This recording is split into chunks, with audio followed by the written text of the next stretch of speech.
नमस्कार, देवभूमि समाचार में आप सभी का स्वागत है। मैं आपके साथ दिव्या पांडे। बुलेटिन की शुरुआत करेंगे। देहरादून में सीएम धामी ने 10वां विश्व आयुर्वेद सम्मेलन कार्यक्रम में शिरकत की। उन्होंने आरोग्य एक्सपो कार्यक्रम में कहा कि आयुर्वेद को ज्यादा से ज्यादा बढ़ावा मिलना चाहिए, इसे जन जन तक पहुंचाना होगा। तो खबरों में आगे बढ़ेंगे तो खबर देहरादून से है, जहां रायपुर क्षेत्र में लगातार हो रही भारी बारिश ने जनजीवन को प्रभावित कर दिया है। क्षेत्र में बरसात के चलते नदियों और बरसाती नालों का जल स्तर तेजी से बढ़ रहा है। ऐसे में जल भराव और तेज बहाव के कारण कई स्थानों पर लोगों को परेशानी का सामना भी करना पड़ रहा है। बता दें कि रायपुर क्षेत्र में एक बरसाती नाले का जल स्तर अचानक इतना बढ़ गया कि उसमें पालतू पशु बहने लगे। जानकारी के अनुसार एक भैंस नाले के तेज बहाव में बह गई, जिसे स्थानीय लोगों और प्रशासन की मदद से बचाने का प्रयास किया गया है। तो स्थानीय निवासियों ने प्रशासन से क्षेत्र में जल निकासी की बेहतर व्यवस्था की मांग की है। लगातार बारिश के कारण लोगों को सतर्क रहने की सलाह भी दी गई है।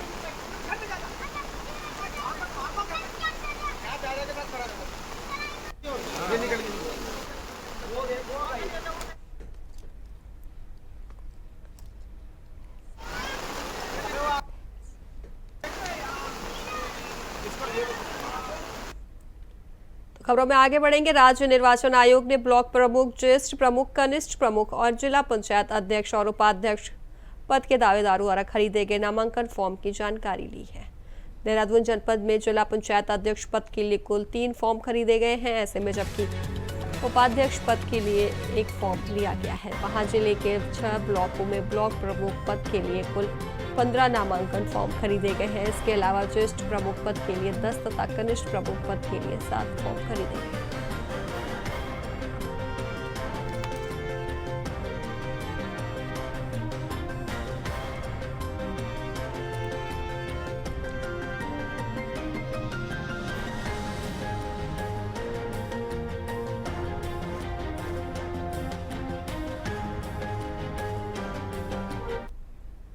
तो वहीं देहरादून के विख्यात आईटी पार्क क्षेत्र में हुई भारी बारिश ने जनजीवन को बुरी तरह प्रभावित कर दिया है।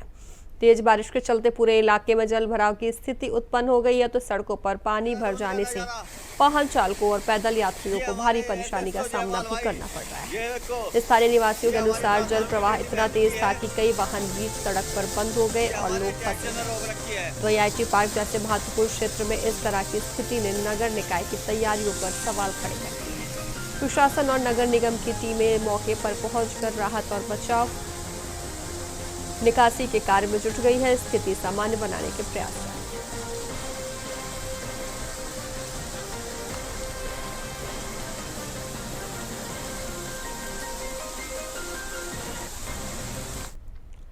तो अगली खबर की ओर रुख करेंगे। धराली क्षेत्र में हालिया आपदा के बीच राहत और बचाव कार्य में तेजी जारी है। ऐसे में अब तक भारतीय वायुसेना द्वारा 206 लोगों को सुरक्षित रेस्क्यू किया जा चुका है। आज 36 तीर्थयात्रियों का एयरलिफ्ट कर जॉली ग्रांट एयरपोर्ट लाया गया है, जहां सभी सुरक्षित हैं। मुख्यमंत्री पुष्कर सिंह धामी के निर्देश पर राहत अभियान में चुनूक Mi-17 और चीता हेलीकॉप्टरों की मदद ली जा रही है। जिलाधिकारी सविन बंसल के नेतृत्व में धराली में बचाव कार्य युद्ध स्तर पर चल रहा है। तो ऐसे में जॉली ग्रांट एयरपोर्ट पर प्रशासनिक अमला तैनात है, जहां यात्रियों को प्राथमिक सहायता प्रदान कर उन्हें उनके गंतव्य के लिए रवाना किया जा रहा है। प्रशासन ने आमजन में से संयम बरतने और अफवाहों से बचने की अपील की है। राहत कार्य पूरी क्षमता के साथ जारी है और सभी प्रभावितों को हर संभव सहायता प्रदान की जा रही है।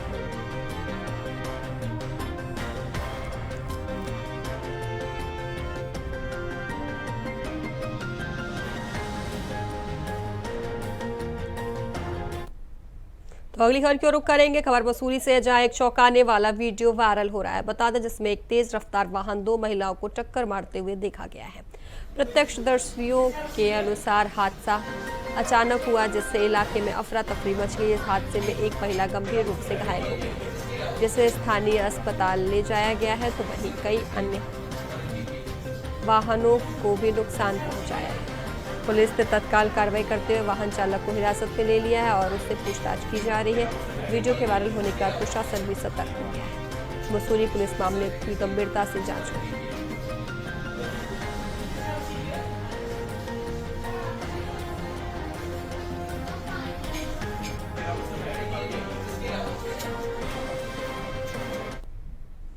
खबरों में आगे बढ़ेंगे। देहरादून में लगातार हो रही भारी बारिश को देखते हुए जिला प्रशासन ने एहतियातन कदम उठाते हुए आज सभी स्कूलों और आंगनबाड़ी केंद्रों को बंद रखने का आदेश जारी किया है। जिलाधिकारी के निर्देश पर कक्षा 1 से 12 तक के सभी सरकारी, गैर सरकारी और निजी स्कूलों में आज छुट्टी घोषित कर दी गई है।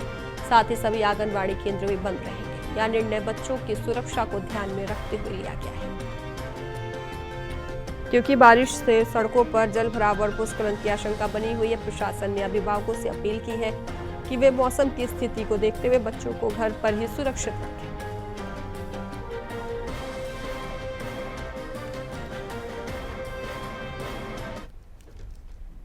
खबरों में आगे बढ़ेंगे। खबर कोटद्वार से है, जहां देवी रोड स्थित इंद्रलोक मार्केट में रविवार रात अचानक आग लग गई है।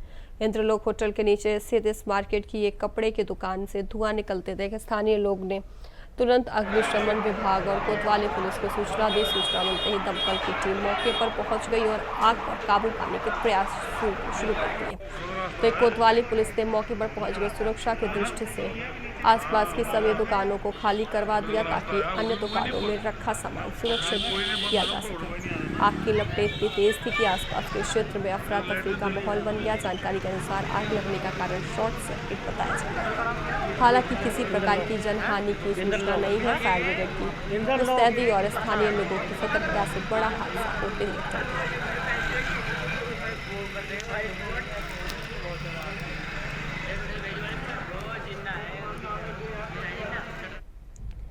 तो अगली खबर की ओर रुख करेंगे। उत्तरकाशी जिले में हालिया आपदा के चलते क्षतिग्रस्त हुए गंगोत्री राष्ट्रीय राजमार्ग पर लिमचीगाड़ में सेना द्वारा तैयार किया गया वैली ब्रिज अब वाहनों के आवागमन के लिए पूरी तरह से तैयार हो गया है।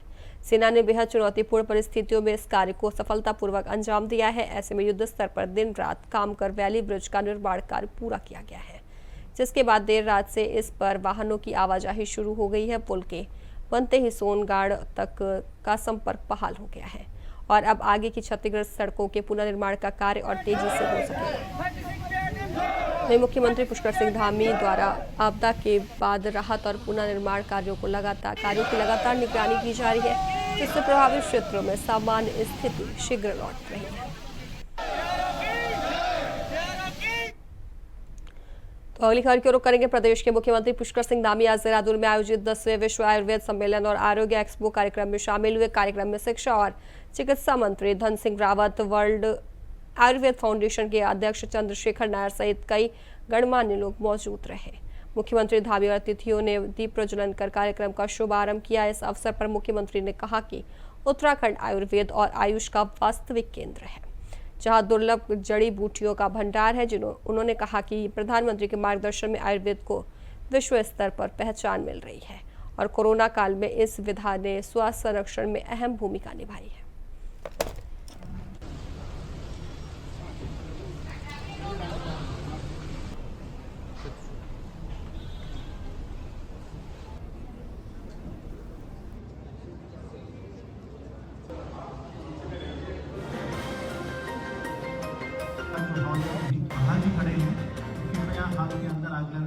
अगर कोई केंद्र है तो देवभूमि उत्तराखंड है। देवभूमि उत्तराखंड में विश्व आयुर्वेद कांग्रेस का आयोजन किया गया था। आज उसकी प्रोसीडिंग का विमोचन हुआ है।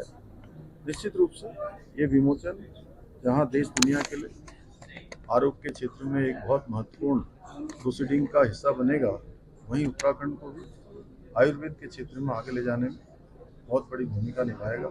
आदरणीय प्रधानमंत्री जी के मार्गदर्शन में, उनके दूरदर्शी नेतृत्व में आज पूरा विश्व हमारी जो प्राचीन विधा है आयुर्वेद की, उसको अपना रहा है, उसको स्वीकृतता मिल रही है।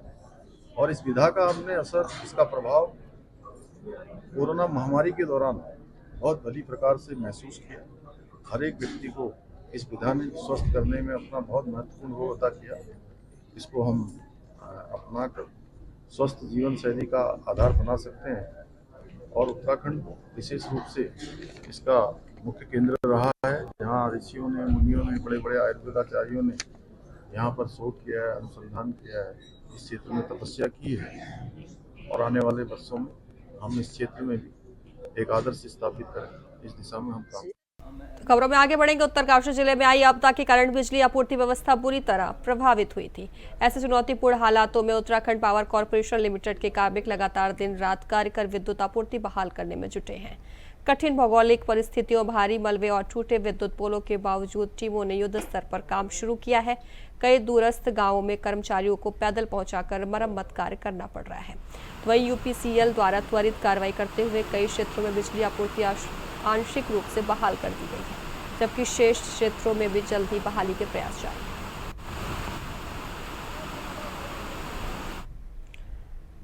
तो खबर डोईवाला से है, जहां ब्लॉक प्रमुख चुनाव की प्रक्रिया शुरू होने के बाद आज से प्रत्याशी अपना नामांकन पत्र दाखिल कर सकेंगे।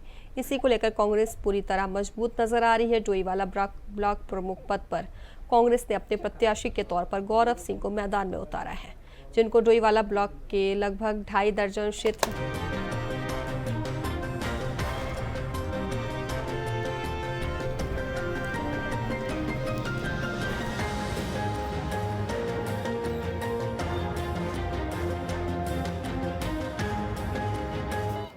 आज में हमारे सभी जो डोईवाला क्षेत्र के क्षेत्र पंचायत सदस्य हैं, अधिकांश सभी हमारे भाई बहनों ने मुझे आज समर्थन किया। मैं सभी का धन्यवाद देता हूं।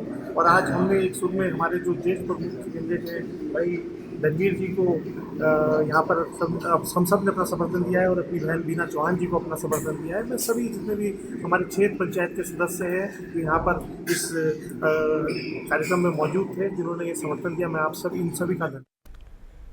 खबर डोईवाला से है, जहां ब्लॉक प्रमुख पद के लिए चुनाव प्रक्रिया की तैयारियां तेज हो गई हैं। ब्लॉक प्रमुख पद के लिए अब तक 2 दावेदारों ने नामांकन पत्र खरीदे हैं। इनमें कांग्रेस नेता गौरव सिंह और बीजेपी नेत्री मंजू नेगी शामिल है, जिससे चुनाव में सीधा मुकाबला होने के संकेत मिल रहे हैं। वहीं ज्येष्ठ प्रमुख और कनिष्ठ प्रमुख पदों के लिए कुल 5 उम्मीदवारों ने नामांकन पत्र खरीदे हैं। नामांकन पत्रों को आज दोपहर 3 बजे तक जमा किया जाना है। प्रत्याशियों के बीच नामांकन को लेकर हलचल और रणनीति तेज हो गई है। ऐसे प्रशासन की ओर से शांतिपूर्ण और निष्पक्ष चुनाव संपन्न कराने की तैयारियां पूरी की गई हैं।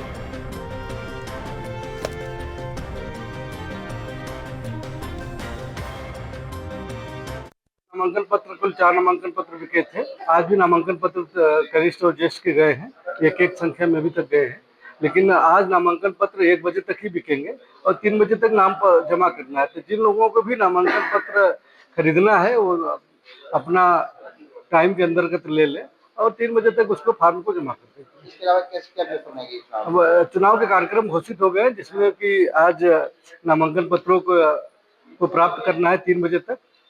उसके बाद जो है 3:30 बजे बाद आज ही नामांकन पत्रों की जांच होगी, कार्य समाप्ति तक वो चलेगा।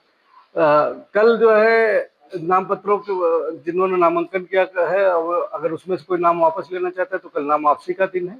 उसके उपरांत जो है यदि आवश्यक हुआ तो 14 को जो है मतदान होगा। तो अगली खबर की ओर रुख करेंगे। हरिद्वार के ज्वालापुर क्षेत्र में पुलिस द्वारा नशा तस्करों के खिलाफ चलाए जा रहे अभियान के तहत बड़ी सफलता हाथ लग गई है। पुलिस ने चेकिंग के दौरान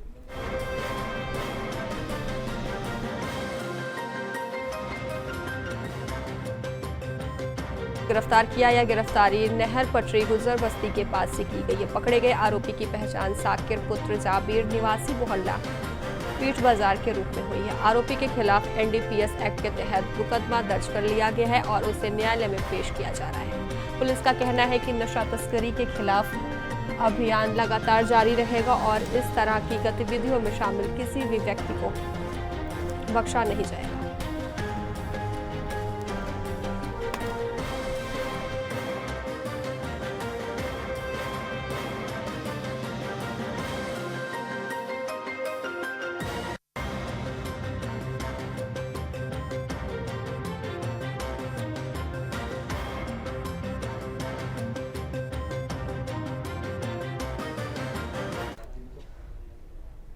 तो खबरों में आगे बढ़ेंगे। उत्तराखंड में लगातार भारी बारिश के चलते राज्य के कई महत्वपूर्ण राष्ट्रीय राजमार्ग और मुख्य सड़कें बाधित हो गई हैं।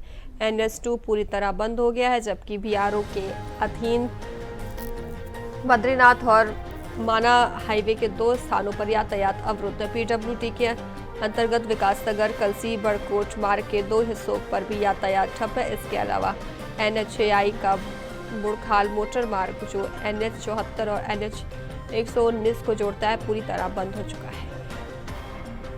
इन सड़कों पर मलबा, भूस्खलन और जल भराव जैसी समस्याएं सामने आ रही है। प्रशासन ने लोगों से अपील की है कि वे इन प्रभावित मार्गों पर यात्रा से बचें और वैकल्पिक रास्तों का प्रयोग करें।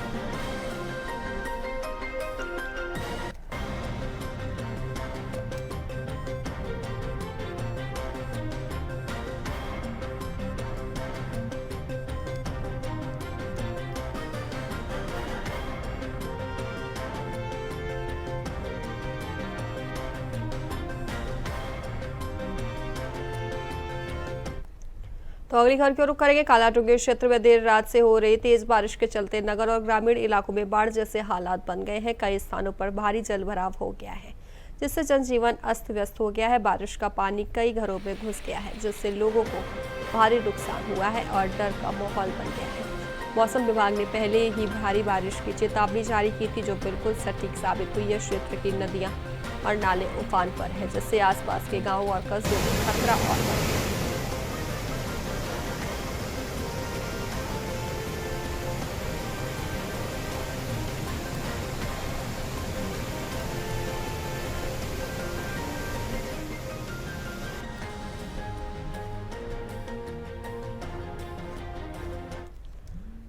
तो बुलेटिन में फिलहाल के लिए बस इतना ही। बने रहें इंडो वॉइस के साथ। नमस्कार।